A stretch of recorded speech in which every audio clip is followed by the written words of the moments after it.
Estás escuchando Toque de Queda, Alternative Music.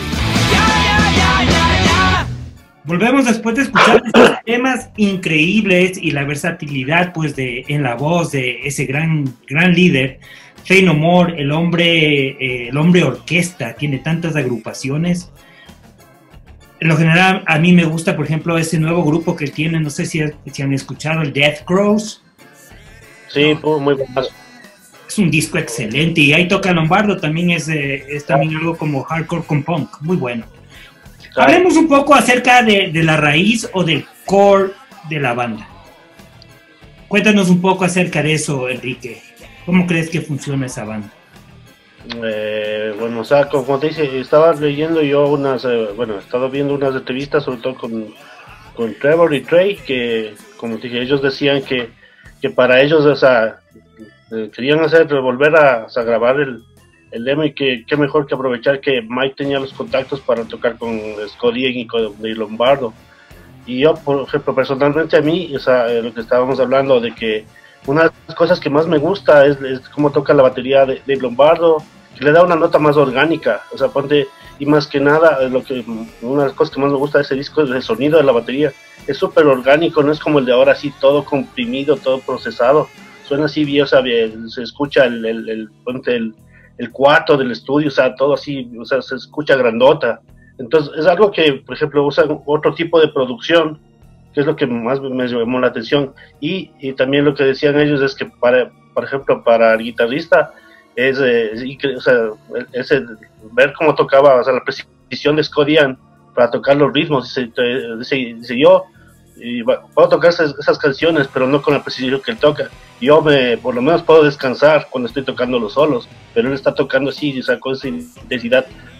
Tiene una canción que dura 8 minutos, o sea, imagínate, se está tocando 8 minutos, o sea, down picking, que es jodido.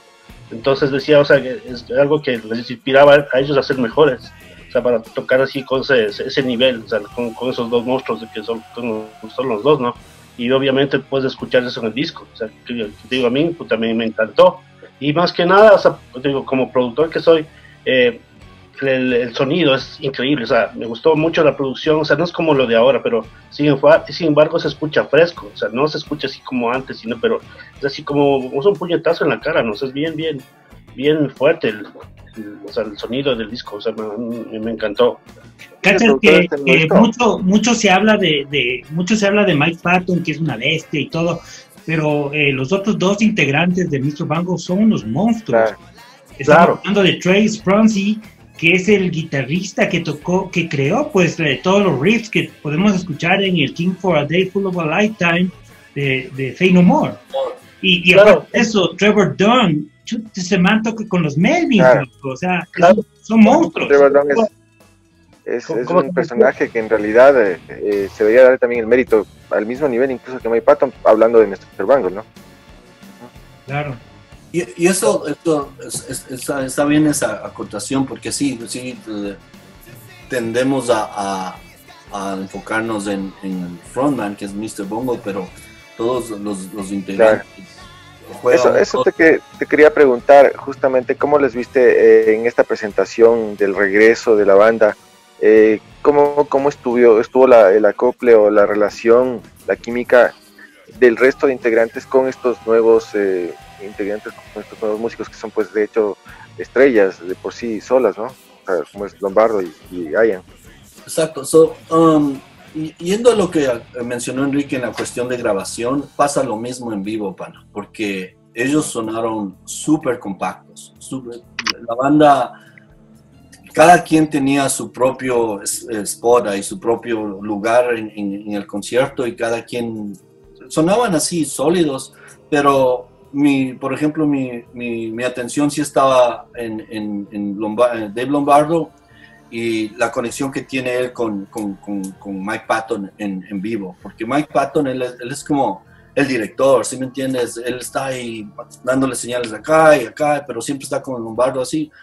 Y lo que mencionó mi hermano Enrique, el Scott Ian, pana, el man es una máquina, vos le ves a él tocar, y yo creo que en las partes que él más no digo que el man está pataleando, pero el man está en los melódicos, en los arpegios y en eso, pero en las cuestiones así más trash y más riffing, ese man pana, y de paso, que el man, el Scotty, en la presencia que él tiene en Anthrax, el man no solo es el guitarrista, Claro, pero él puedo decir que es el líder en Anthrax.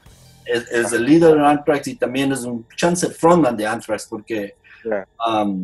O sea, es la figura más visible de Anthrax. Claro, le da bastante soporte a Belladonna y al resto, pero obviamente es el que más llama la atención ahí. Exacto, y los otros dos manes, este man del bajista y el otro guitarrista, los manes ponen su, diría la alma ahí, los solos, el bajista, el man es un poco más un poco más centrado a tocar y esto, pero los manes es como, no pudieron haber visto uno conectarse mejor, escoger dos músicos mejor que el Dave Lombardo y el Scorian. Mi hermano mencionó esto de la canción. A mí, la batería del Dave Lombardo, si ustedes ven, el man utiliza tambores grandes, los toms son grandes, todo es así como el sonido del man, como su batería de los 80s, y esa nota sí le hace sonar diferente a la batería.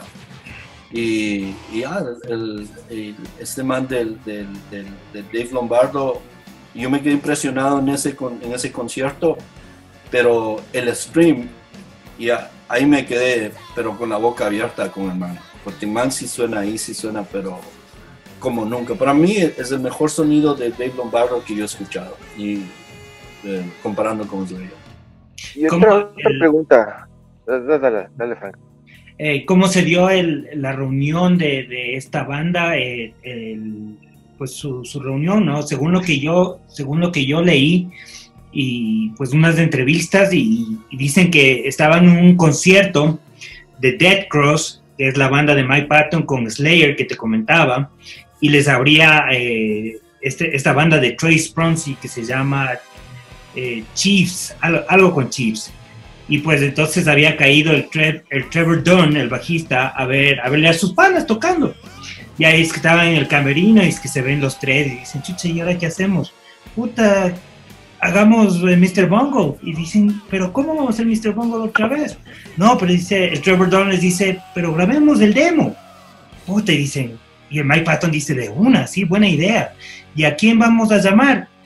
Y ahí estaba el Dave Lombardo, pues, y también dijeron, chucha, puede ser el man.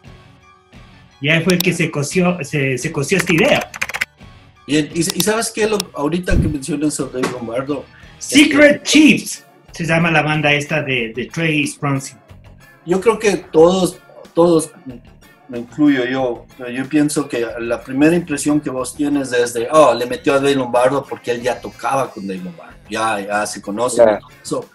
Pero yo creo que el man, pana, no sé si por chiripazo salió de que ya toco con vos y todo eso, pero el man es creo que el baterista indicado para tocar ese demo.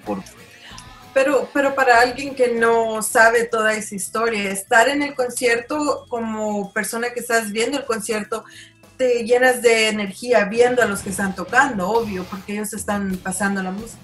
Y ellos se ve que están teniendo a good time. Ellos están bien conectados, se están viendo, se están riendo, se empieza a tocar uno y se voltean a ver como tal vez no tocaste bien. Sientes muchas buenas vibras verlos a ellos tocar, aparte sin saber toda esta historia.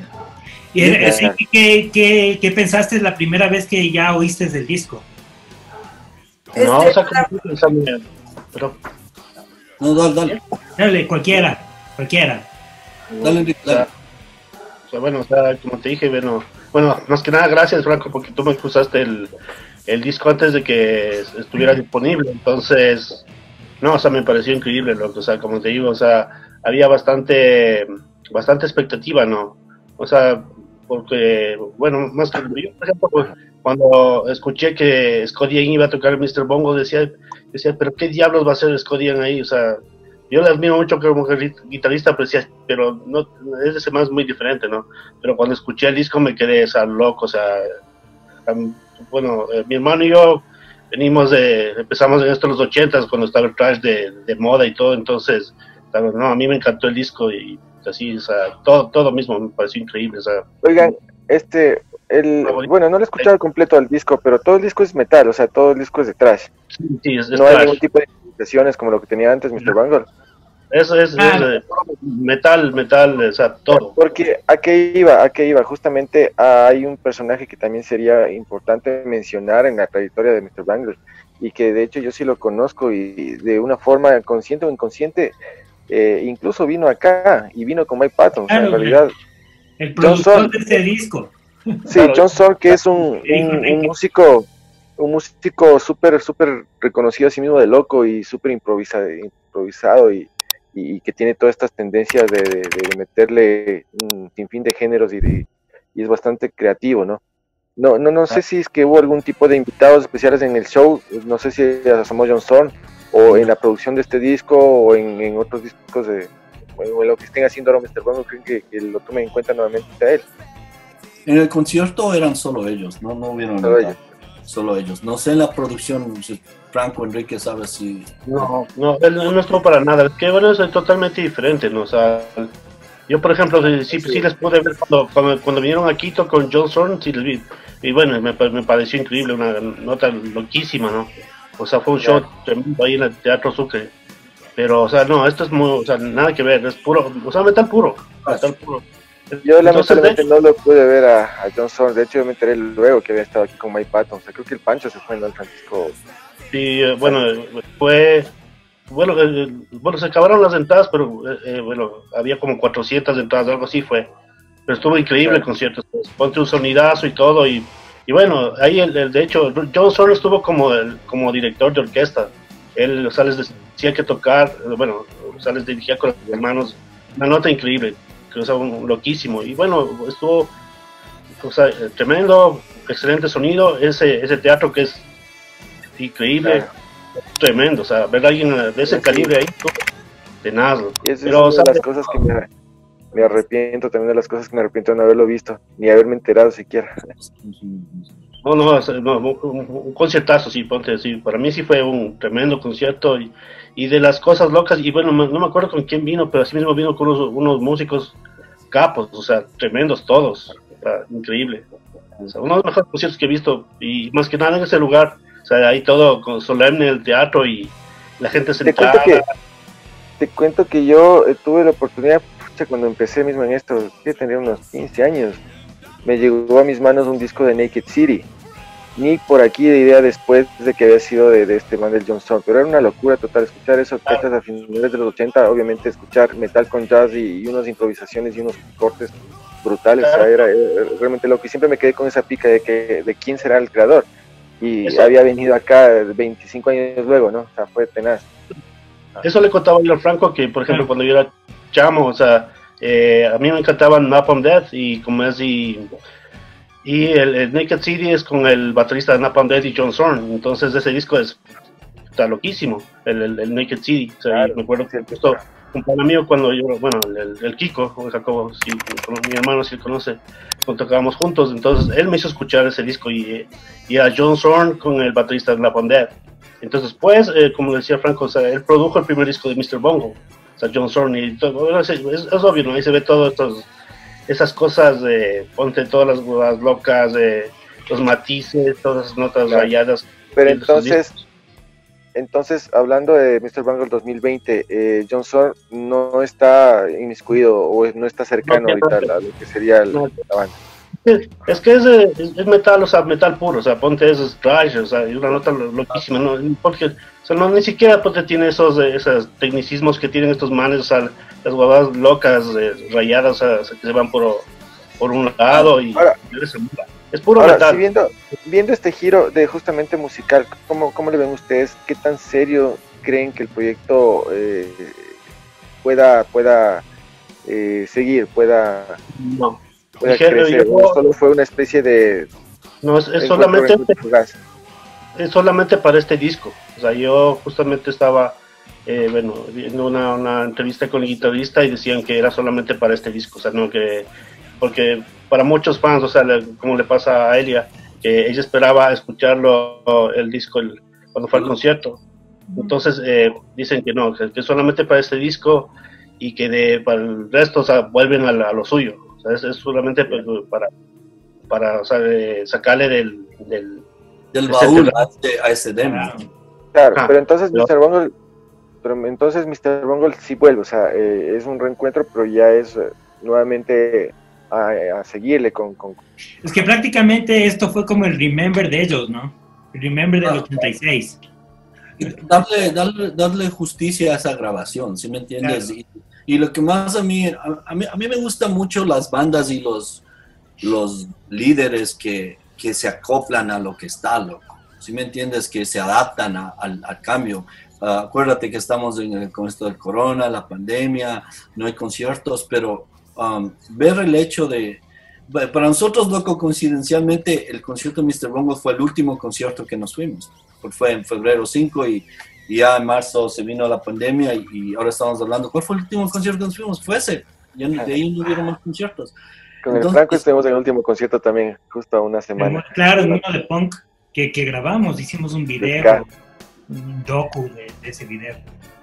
Bueno, yo el sábado estuve en otro.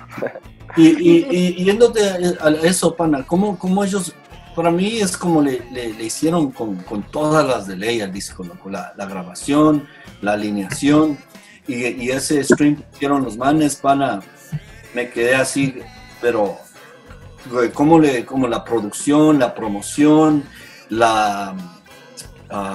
¿cómo te digo? El marketing que hicieron, loco, pero todo lo que hicieron súper bien, loco. O sea, yo decía, pana, estos manes les llevaron a otro nivel al stream. Yo sé que debe haber otras bandas y grupos y cantantes que están haciendo eso, pero en la nota de metal, de thrash, de las bandas pesadas, nadie ha hecho algo así. Bueno, ¿qué te parece si antes de hablar del streaming, como ya es tiempo, mandemos nosotros 3 temitas?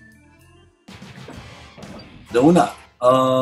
Pero hagámosle un poco mezclado. Los covers. Claro, o también hagámoslo un poco mezclado, pongamos canciones de los otros discos de Mr. Bungle también. Claro, eso te iba a decir también, ponerles algo de lo clásico, o sea, tanto del primero o del, ¿cómo se llama el segundo? El donde está el ojo. Ese es él, se me fue el nombre, ¿cómo se llama? De ahí también sería bueno, porque ese es bastante reconocido. Pero te juro que, o sea, eso es lo que te iba a hablar, es del disco Volante. O sea, el que dice que es fan de Mr. Bungle, yo creo que está mintiendo. Porque cachas que, o sea, tiene los 3 discos antes del último, que ahora es el Vox Populi, como le llaman. Son bien raros, loco. O sea, a lo menos, cuando yo me compré el primero, o sea, tiene unos 2 temitas que son chéveres, ya bacán. Salió el disco Volante y me prestó el Nicolás Pachano. Puta, loco, no lo soporté. No lo pude escuchar. Es muy difícil escucharlo. Es como pero tal vez escuchaste el momento más volado. Pero tal vez no fue la época. A lo mejor no estabas todavía preparado. No, ¿tú lo has escuchado? No. Yo he estado escuchando un par de temas, pero... El disco Volante no tiene ningún tema comercial, loco. O sea, es como la música que pone cuando Tom y Jerry le sigue. Claro. Es así, ¿no? Pero ya va a salir Tom y Jerry la película, loco. Tal vez les llamen a Mike Patton para ponerla. Para que haga la voz. No, es que él pone todos esos samples en todas las canciones, ponte de películas, de cosas así, o sea, de todas esas notas. Entonces, yo, por ejemplo, la primera vez que escuché también era así, o sea, dice, bueno, porque una vez que escuchas Mr. Bungle, entiendes el porqué del Angel 2. O sea, el cambio que se pegó Faith No More. O sea, porque para mucha gente... Angel 2 es un disco de pop al lado de cualquiera de los de Mr. Bungle. Claro, lo que pasa es que, te digo, depende de la época. A mí también yo me acuerdo cuando yo escuché el Angel 2, después de haber escuchado el Real Thing. O sea, no me gustó para nada, porque estoy hablando del año 92, cuando recién salió ese disco. Y ni siquiera la escuchaba la típica de ahí, o sea, ni la Easy, que también era un cover. O sea, no me gustó para nada. Yo lo tuve ahí guardado un buen tiempo, hasta que después, ya con el tiempo, con la cultura musical que uno va adquiriendo, lo voy a escuchar y ahí me empezó a gustar. Pero para la época es complicado, en realidad. No, era un disco muy oscuro, o sea, muy raya, o sea, claro. Se pegaron un cambio muy radical. Entonces, por ejemplo, eso te digo, a mí también me pasó lo mismo, porque decía, chuta, o sea, es que no era nada, o sea, nada comercial, no tenía lo anterior, no tenía el funk, no tenía nada, era una nota bien oscura, y ponte, o sea, igual que tú, ¿no? O sea, yo lo escucho, o sea, ya aprecié después, y bueno, me encanta, no ahora, pero en ese tiempo, y los manes, o sea, pero una vez que escuchas Mr. Bongo, dices, de aquí vino. Y pues después ya vino este disco, que es un discazo, ¿no? Este sí es muy buen disco. No, y vamos a las canciones. Ya, por listo. ejemplo, Entonces yo quiero mandar de este disco el Retro Vértigo, que me parece un tema muy brutal. Justamente, por ejemplo, estaba viendo, no sé si sabes, ¿has visto el video de ese con el orejón? Claro. Ya, ese video es hecho por un fan. Exacto. Sí, wow. Esto no sabía. No es hecho o sea, pero ponte, es loquísimo. Entonces, un fan hizo eso, porque mucha gente piensa que es un video oficial, pero no, fue hecho por un fan. Yeah. Entonces, ¿qué otros dos temas mandamos? ¿Qué sugieren? Fenomor. Fenomor, mandemos el Angel Dust. Oye, pero quedaron también en poner uno de los covers puede ser la de Saudi. Mándate la de Hello Waits, mándate. Hello Por Waits. ejemplo, Hello Waits es como solo un intro, ¿no? Exacto, pero es que le mezcla con Summer Breeze, y no sé si es la verdad o no, porque el Michael, cuando empiezan a tocar Summer Breeze, le dice al Scott Ian, esta es la canción favorita de Scott Ian, y el Scott Ian le dice, y Summer Breeze era casi el nombre de la banda de ustedes. Y el Mike Patton le dice, no, eso es verdad, porque antes de llamarse Mr. Bongo, no se estaban jodiendo, pero dijo que ese era el nombre, se llamaban Summer Breeze. Ya, entonces este tema de Slayer con Summer Breeze está en el streaming, ¿verdad? Están en el streaming, eso. Ya, listo, entonces mandamos el Retro Vértigo y este tema, ¿cuál otro? ¿Uno más? El Speak English... Speak English or Die. Ese está con el Hipócrates. Hipócrates habla español o muere. Aquí es el toque de queda en señal abierta. Ya volvemos. Estás escuchando Toque de Queda, Alternative Music.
Estás escuchando Toque de Queda, Alternative Music. Bueno, regresamos al Toque de Queda acá con estos invitadísimos de esta noche. Estamos hablando de Mr. Bungle, su regreso triunfal, su nuevo disco, que bueno, que en sí no es tan nuevo, hablando desde el nombre y los temas, porque de hecho es una regrabación o una interpretación al año que estamos de una grabación inicial o de un demo que ellos lo hicieron, creo que fue su primer trabajo allá en el 85-86, justamente influenciados por la tendencia thrash de esa época que estaba en boga en el lugar de origen de esta banda, y que ahora pues lógicamente han tomado este gran apoyo de dos íconos del metal, del thrash metal clásico de todos los tiempos, para formar el nuevo grupo de los Mr. Bungle y retomando esta grabación. Por cierto, vamos a sortear tres copias del cassette demo, pues, de versión en cassette. Ajá, excelente, excelente para la gente que lo escucha en Toque de Queda. Vamos a comprar una grabadora también. Ya, Una aunque sea grabadora. para que tengan de dos. Cortesía de Alex va a sortear una grabadora. Una grabadora. Ya. Para que toque el cassette. Sí, sería bueno. A buscar en eBay, pero. En eBay. Cortesía Yo de creo Alex. Yo creo que en este punto ya con toda esta onda retro, con esto de regresar a los 80, pues ya creo que todo el mundo está como que nuevamente retomando este tipo de cosas, ¿no? O sea, los cassettes, los vinilos, etcétera. Pero bueno, lo que les preguntaba, y justamente hablando de esto, Alex, Enrique, bueno, y Franco, ¿cómo le ven ustedes la comparación? Si este es un trabajo, una reedición, una regrabación de lo que fue su demo, ustedes escucharon el demo original y escuchan el disco de hoy, ¿cómo le ven la comparación? Desde el punto de vista musical, de producción, de voces, ¿hay una diferencia bastante notable o se escucha similar? No, o sea, es como día y noche, o sea, pero no, o sea, como te digo, por ejemplo, para mí, o sea, a pesar de que es, o sea, prácticamente es trash de los 80s, ¿no? Pero, o sea, suena bien actual. Te digo, por ejemplo, sobre todo, como te decía, la batería, bueno, en el demo original casi ni se escucha bien la batería, soy solo toda una mezcolanza, porque era un demo, ¿no? Pero en cambio aquí, o sea, te digo, a mí lo que más me llamó la atención fue la potencia y la producción, o sea, es así, es cruda, o sea, no es como la producción del metal de ahora, que es todo así, o sea, bien comprimido, bien, o sea, como les llaman así, clicky, el bombo, o sea, es un bombo redondo, en cambio esto, o sea, todo así bien gordo, ¿no? O sea, entonces es algo que a mí me llamó mucho la atención, la producción, o sea, eso y me gustó mucho, ¿no? O sea, no tiene nada que ver. Pero, por ejemplo, otra cosa que es que tenga una canción de trash de 8 minutos, o sea, que es loquísimo, porque imagínate tocar a esa velocidad y todo eso, o sea, es un disco bien intenso, o sea, como te digo, para mí, mi disco de metal de este año, le diría yo. Ya. Perfecto. ¿Tú, Alex? Siendo transparente, yo no había escuchado ese demo, ni sabía que existía ese demo, entonces por eso también es para mí la sorpresa de saber de la existencia de ese demo. Claro. No he tenido la chance de comparar, pero es eso. Ahorita mencionas algo clave, que mencionas una canción de 8 minutos. En los 80s, eso era la duración de una canción. Si escuchamos, hablemos de las canciones de metal. Canciones largas de los Justice for All, ahí fue el primer disco que realmente se hizo más larga los temas, porque por lo general de 3 a 5 minutos, ¿no? Salvo justo Orión, creo que fue una de las primeras canciones que tuvo 6 minutos, y luego ya hablando de todo lo que era el Justice for All, que prácticamente era un thrash medio progresivo. Ya, exacto. Claro.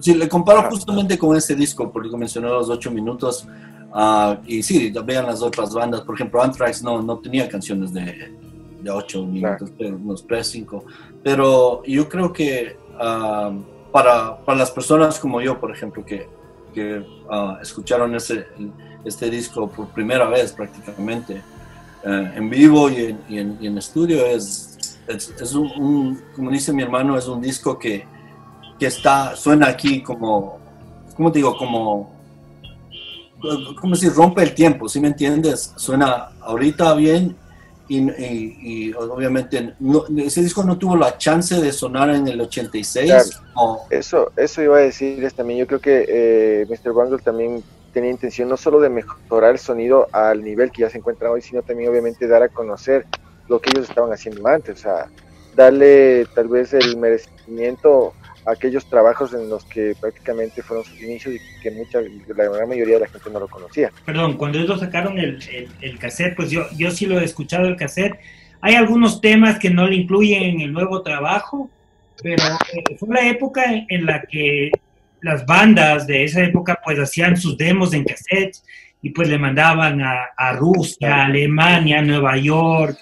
Y entonces así fue como el Scott Ian, pues, supo de Mr. Bungle, pues a él le llegó una copia de estas, ¿no? Del trading. El cassette trading, el famoso trading que había antes. Así era todo. Ajá. Yeah, así era antes. Ahorita que mencionas del Scott Ian, Enrique, yo creo que tuviste esa entrevista. Ese man dice que se jodió la mano esas canciones, que le dio como artritis. Y que el man le pregunta, le dice, ¿qué has estado haciendo en los últimos meses? Porque y le dice tocando con Mr. Bongo. No, claro, eso es algo que él dice, ¿no? O sea, por ejemplo, bueno, como estábamos hablando al principio, de que Trey y Trevor decían, o sea, que los manes, o sea, un ídolo de ellos era Scott Ian, pero para que él, o sea, es un cumplido que Scott Ian diga que las canciones de ellos son súper complicadas y fueron escritas por unos peladitos de 14 y 15 años, que fue la edad que ellos tenían cuando que compusieron ese demo. Entonces, dice, qué loco, o sea, por ejemplo, él decía, imagínate, dice, para mí son unos ritmos, son bien complicados y mantenerse esa intensidad es difícil para él, para alguien que es experimentado tocando ese tipo de música, ¿no? Entonces, es algo que él les llamaba mucho la atención, o sea, que fue hecho por unos peladitos de ese tiempo. Oye, pero O sea, Enrique, los que hicieron ¿qué pasó con los músicos que hicieron ese demo? O sea, ¿se mantuvieron en la formación ya la más conocida de Mr. Bungle o tal vez fueron otros? El baterista y el guitarrista que tú mencionas de pronto, de los que hicieron o grabaron el demo. Ya, ¿quiénes grabaron el demo? Sí, esa es la pregunta también. El demo grabaron los tres, el Trevor Dunn, el Mike Patton y el Trace Ponzi, y un baterista. Nada más. Pero el baterista no siguió con Mr. Bungle después ya tuvieron otros dos nuevos integrantes en los dos discos de California y el el que escribió la guitarra, las partes de guitarra son claro, ese es el Trace Ponzi totalmente. El que tocaba los solos, ¿sí? Ya. Ese man es un monstruo, como te digo, el man tocó en un disco de Faith No More cuando Faith No More no tenía guitarrista. Eso no sabía que man era el que escribió el King for a Day. Eso no sabía. Yo pensé que era el man que toca ahora. No, eso no sabía. A mí ese disco me gusta mucho, pero no le puse atención a ese fact. No sabía eso. Ese disco es uno de los discos más versátiles de los manes también. Y el King for a Day es uno de los más heavy también que tiene Faith No More. O sea, más heavy y más melódico y... Claro. Les hago una pregunta a todos. Y estamos hablando por ejemplo, del Angel Dust.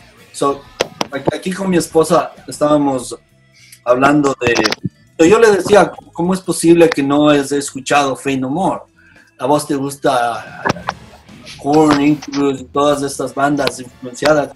No puedo creer. Y él me decía, no, yo no sé qué es Faith No More y no me gusta y esto, hasta que bueno, ya cachamos, ya cachó que es Faith No More, sí había escuchado eso, pero después yo estaba escuchando el Angel 2 en el carro y hay un par de canciones que les llamó la atención y ahí ella empieza a buscar quién es Mike Patton, quién es, y ahí encontraste el Pink Cigarette de California. Entonces mi pregunta es, panas, y eso pasa, hay discos que te llegaron a las manos, por ejemplo, voy a dar un ejemplo. Diego, diste ese ejemplo con el Angel 2 de que yo le escuché en el 92 y no me gustó. Así es. ¿Qué disco les pasó a ustedes así? Ya respondiste esa pregunta. Te voy a decir qué disco a mí me pasó eso. Fue el Load de Metallica, que en 96, ¿cuándo salió este disco? En 96, pero creo que en el 2014 le escuché y me escuché todito el disco y le aprecio. Es que, ¿sabes cuál es la clave para justamente cuando estas bandas cambian abruptamente de estilo o empiezan a ingresar en otros géneros? Hay que verle o hay que escucharle y verle con esos oídos o esos ojos de ese momento, no con lo de antes, porque ahí con la comparación obviamente no te va a gustar ni te va a convencer. Y eso es Metallica, es uno de los primeros ejemplos que a todo el mundo le ha pasado. La aborrece, esas las etapas 90, pero si escuchas como Metallica de los 90, podría como que más o menos tener también su pegue, ¿no? Igual es el caso de bandas que cambian abruptamente. Siempre hay que escuchar de acuerdo al momento, no en comparación a lo que me falta. No. Gracias. Enrique, ¿qué disco para vos fue así? Yo creo que, por ejemplo, el Practice What You Preach de Testament. ¿No te gustó cuando salió? No me gustó. O sea, porque pensé que era un disco más suave que el New Order. No me gustaba, pero sí, entonces Bueno, pues, entonces no me gustó al principio, pero después, o sea, le volví a escuchar, que te digo, tal vez unos 15 años después, y es un discazo, o sea, es tremendo, o sea, todo, tal vez un poquito más más accesible que los anteriores, pero es un disco excelente. Eso, por ejemplo, ese disco.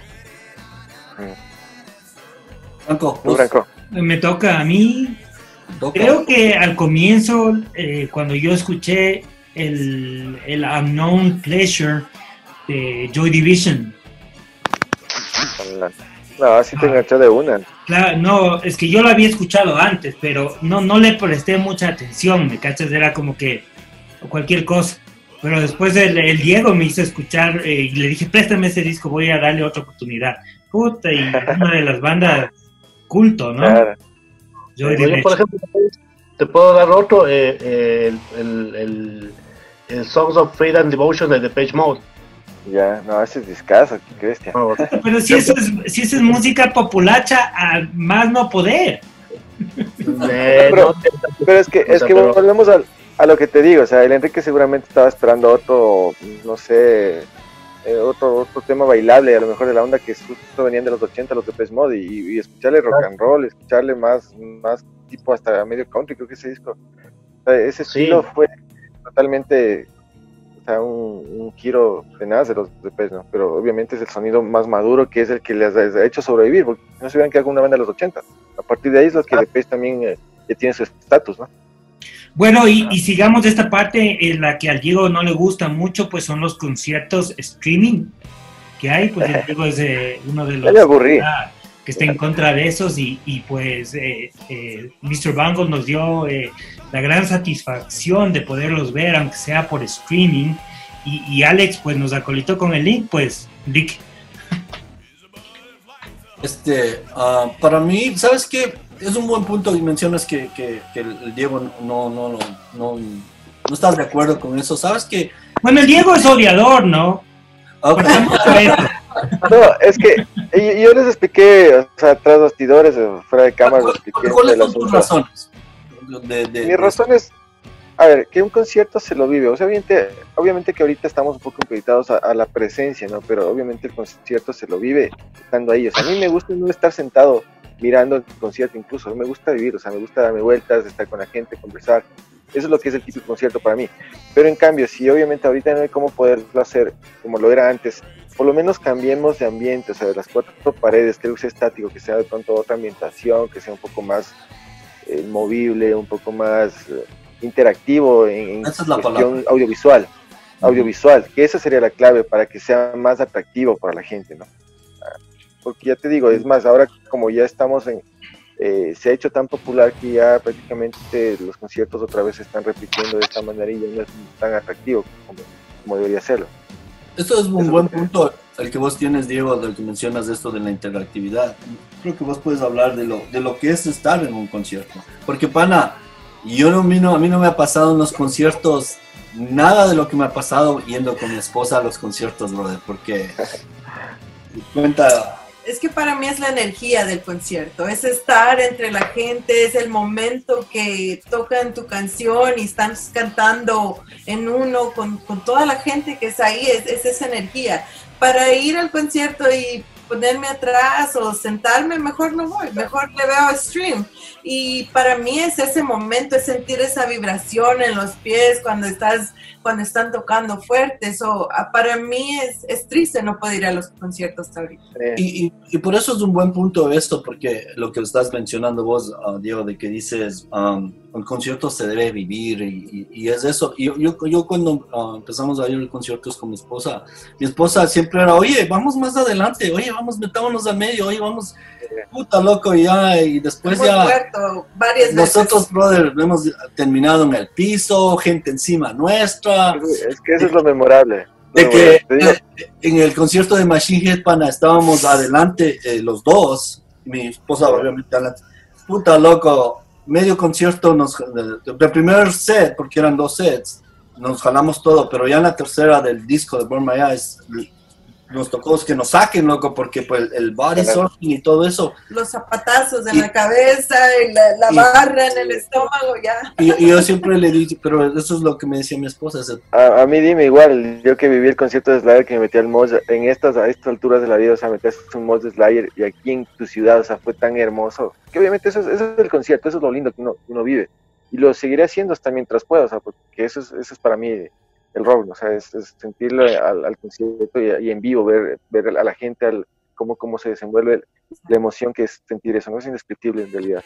Y eso es un buen punto, pero ahora hablemos del otro lado, de esto del streaming, que es, si vos te pones a pensar, ¿no? Les recomiendo que vean, vivimos esto hace 2 semanas, de que eso está afectando a las bandas, está afectando a toda la industria, pero incluso está afectando, te pones a pensar algo que nadie piensa, que son los venues, que son los lugares donde hay los conciertos. Por ejemplo, aquí en Los Ángeles hay todos estos lugares legendarios del whisky, ¿qué más? El Trucador y todo eso. Hicieron como una campaña en las bandas para que la gente, los más están tocando en esos venues, haciendo streaming, pero para que la gente pueda, como decir, donar, para que esos lugares sigan abiertos. Y otra cosa, nosotros, igual que ustedes, nosotros nos gusta la música y nosotros estamos acá y pues siempre estamos siguiendo conciertos, siempre. Lo que hizo Mr. Bungle, para mí, hasta lo que vimos hasta ahora, para mí era lo más creativo que vi en la cuestión de streaming. Lo más, no solo creativo, pero también potente, porque, vos dices, pierde mucho la cuestión del streaming. Es la experiencia, se baja. Nosotros antes de eso fuimos al de Metallica en los drive-thru. El drive-thru de carros chocones. Ya, exacto, que estás en los carros y todo eso. Y si me pongo a comparar esa experiencia de estar ahí en un carro afuera, estás escuchando las pantallas y es como estar viendo una película y todo el mundo está ahí, pero claro, me quedo con el de Mr. Bungle. Lo que pasa es que justamente tal vez el streaming funciona bien para una música un poco más suave, más ligera, pero el rock y el metal creo que... Yo estaba conversando ahora con Franco, justo estábamos hablando de esto del festival FF. Yo te digo, y Franco dice, estábamos hablando de Tanque, y yo por ejemplo les vi el año pasado, o sea, yo de hecho no era muy fan de Tanque, pero les vi el año pasado y me parecieron increíbles, son una tremenda banda, súper sólidos. Entonces para mí se me hizo súper raro ver una banda como Tanque en streaming. Digo, ¿para qué? O sea, como dicen, o sea, la energía está ahí, o sea, es una banda loco, potentísima, que verle sentadito, o sea, no es lo mismo. Yo realmente, o sea, no me gustan, no me enganchan, o sea, ponte, si no me enganchan los dos, una de las cosas que no me gustan los streamings es que o es el video o es el audio, y si algo de eso está mal, yo me salgo, o sea, te desconectas. Pero ¿sabes qué? Yo creo que Diego mencionó eso. La clave de mantener esa conexión es la interactividad. Vos viste, Enrique, hiciste el streaming que hizo Metallica. Y yo sí dije, pana, ahorita me dije, de Mr. Bungle estaba mejor que la experiencia de Mr. Bungle de streaming estaba mejor que la del cine, del drive-thru y todo eso. ¿Cuál fue la diferencia? ¿Cuál fue la diferencia? O sea, mira, yo la vi también, o sea, yo vi de Mr. Bungle y o sea, es como tú dices que el streaming funcionaría tal vez para música más suave y cosas así. Déjame decirte que este streaming de Mr. Bungle fue genial, fue excelente, porque los manes le dieron otro enfoque, o sea, está como desde cuando los manes están tras bastidores. Primero hay un comediante que hace un stand-up comedy del man, y el man les abre el concierto, ¿no? Y después los manes, puta, alzan el infierno, loco. Es increíble, es súper bueno. Exacto. Y ahora, con lo que hizo Metallica recientemente, pana, vuelvo a redundar, la interactividad que hubo en ese concierto con los fans, que hicieron esto de las pantallas, que estás conectado. Yo me gané el concurso de eso para estar en las pantallas. Y esa huevada bien bacán, loco, porque vos estás escuchando lo que la gente dice y es como una interacción virtual con la banda, pero eso tienes que ser creativo también, porque como dice el Enrique, pones la banda y está tocando y te desconectas, o sea, no hay algún tipo de conexión. Creo que para que esto tenga éxito, tiene que haber algún tipo de interacción. En el Mr. Bungle eso es grabado, pero en cambio los manes, la tocada fue pero súper sólida, y también les manes hicieron como una película. Tenían su audiencia y tenían alguien ahí solito viendo el concierto. Claro, sale el Henry Rollins. Ya. Sale el Buzz Osborne. Salen algunos ahí. Algunos ahí.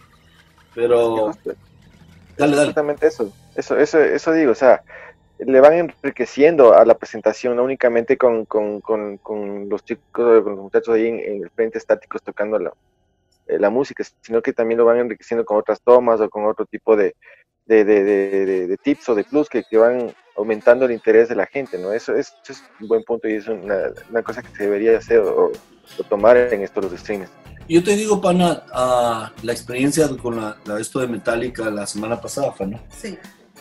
Fue creo que la primera vez, o no, fue como a los tiempos vuelvo a sentir ese cabeceo, ¿sí me entiendes? Con la banda, porque vos te ves y estás cabeceando, pero es porque estás metido en el concierto, loco. Claro. Y los manes también creo que sintieron lo mismo, y creo que ese va a ser el futuro de esto hasta que puedan haber conciertos. Pero las bandas es como, si vas a hacer, tienes que mantener ese estándar o más arriba de eso, porque si no tiene... Fracasas, ¿sí me entiendes? Fracasas y si la gente no quiere ver los streams por eso. Si la gente no se engancha, más que nada. Exacto, pero es una responsabilidad del artista y de la banda lograr esa conexión. Y hacer lo mínimo, brother, no va a pasar. Eso lo que me estabas comentando, que a 2 minutos no te enganchaste, ya la gente no ve. Como hablaba Enrique sobre este festival F que hubo hoy día y el día de ayer, pues que obviamente son cosas ya pregrabadas. Pero, o sea, a mí la verdad no me enganchó, no me gustó, solo vi la de Tanque, pero como decía el Enrique, o sea, puta, Tanque es para verle en otro tipo de experiencia, ¿no? Una experiencia en vivo, que verle una banda tocando punk en un lugar vacío. Y yo pienso que la gente tiene que de verdad, y los promotores, ponerse más creativos en esta cuestión. Y eso te digo, ya yo mencioné la banda, pero sí, los promotores también tienen que, especialmente, brother, si es que... Es que yo digo promotores, por ejemplo, porque los promotores son los que invitaron a la banda, entonces esos deberían haberle tratado de hacerle un poquito más interactivo, ¿no? O sea, salir del metro cuadrado y ver qué más se puede hacer. Exacto. ¿Qué es lo que hizo Metallica? Hizo los screens interactivos, y en momentos claves de las canciones encendían el audio. El audio, claro. Estás cantando y te puedes ver en la pantalla cantando, eso es excelente que estás ahí. Ajá. Claro, esa es la clave. Eso es una experiencia. Estás ahí. Ajá. No, eso a mí sí me gustó. Diría ahorita para los dos, el de Metallica, el nuevo, no el del drive-thru, del cine. Del carro no, pero el último de Metallica, pana, estaba bacán, pero el de Mr. Bungle, y eso es, pana, no sabemos cuánto más esto va a seguir, qué es lo que va a pasar, pero como estamos, eso es el futuro de la música. O sea, mi manera de pensar, yo creo que este es el momento perfecto para las bandas para crear música, ¿no? No, eso sí, este año fue yo creo que la banda que se durmió y que no hizo algo de provecho, es decir, crear nueva música, crear nuevos temas o grabar un disco, pues perdió totalmente el año, o sea, como se... Ponga de cero. Estaba muerto. Este año iba a morir así, como un año para olvidarlo, ¿no? Pero yo creo que hubiera sido el mejor momento para justamente los músicos poder generar propuestas para que en el 2021 regresen con todas las de ley, ¿no? Ajá. Sí, totalmente. Y amigos, pues hemos llegado al final de excelente conversación, más que entrevista, una conversación entre amigos. ¿Algo más que tengan que acotar? Bueno, dale, Luis, dale. Bueno, Franco, Diego, otra vez muchas gracias por invitarnos. Ha sido como dicen ustedes, una conversación entre amigos y muy interesante, o sea, chévere. De hecho, por ejemplo, no hemos sentido el tiempo, ¿no? de estar hablando de eso. Estamos hablando de música, de cosas que nos gusta y bueno, o sea, es algo de puntos de vista, todos convergen en un solo lugar, ¿no? O sea, lo que es la música. Entonces eso es muy interesante y bueno, hablar de todo lo que estaba pasando, o sea, este año que ha sido muy difícil y bueno, muchas gracias otra vez y espero que sigan adelante porque portales como el suyo o sea, es algo que está manteniendo la escena viva aquí en este país. Entonces yo les felicito por seguir adelante y por bueno, otra vez muchas gracias por la invitación y gracias. No, a ustedes muchas gracias. Igualmente, Enrique, pues ya sabes, un gusto tenerte acá. No solo Sí, Diego, y también estamos celebrando la primera vez que hay una mujer en el toque de queda. Sí, ya era hora también, por fin. Gracias a Alex, mi señora, pues que está haciendo presencia. ¿Adelia? ¿Dalia o Delia? Elia. Ah, Elia, un gusto, pues y muchísimas gracias por compartir con nosotros esta charla que un toque de queda. En realidad inauguraste la versión femenina, tendríamos la presencia femenina acá en el programa, pues y que no sea la última también. Muchísimas gracias. Muchas gracias, les agradezco la educación, aprender un poquito de Mr. Banco, un poquito más y lo que dijo Enrique, gracias por seguir acá y seguir con el podcast porque a las personas como nosotros que amamos la música, esto nos da vida. Muchas gracias. Bueno, Últimas palabras, Diego, para tus fans. Pues nada más decirles que aquí seguimos vivos como es nuestro lema de pandemia en este 2020 con el toque de queda y vamos para largo, ya vamos a tener más sorpresas, más entrevistados, más música que es lo que nos caracteriza y pues muchísimas gracias a todos ustedes, a los invitados, a ti Franco, al equipo de toque de queda que pues no estuvo presente el día de hoy y sobre todo a los seguidores del espacio. Nos veremos la próxima. Chao, chao, chao. Estás escuchando Toque de Queda, Alternative Music.